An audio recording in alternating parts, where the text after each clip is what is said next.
Kue dodoi khas Aceh, yang juga dikenal sebagai dodol Aceh, adalah salah satu kuliner tradisional yang memiliki cita rasa manis, legit, dan tekstur kenyal. Dodoi biasanya disajikan saat acara adat, perayaan hari besar, atau oleh-oleh khas daerah. Siapkan kuali besar di atas tungku atau kompor dengan api sedang. Masukkan santan ke dalam kuali bersama daun pandan dan garam. Panaskan hingga hangat, lalu masukkan gula merah dan gula pasir. Aduk hingga larut semua.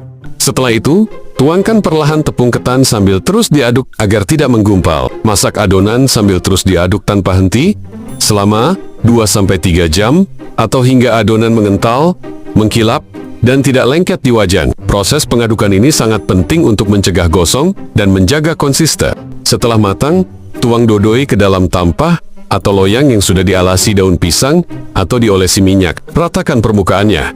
Biarkan hingga dingin dan mengeras. Setelah dingin,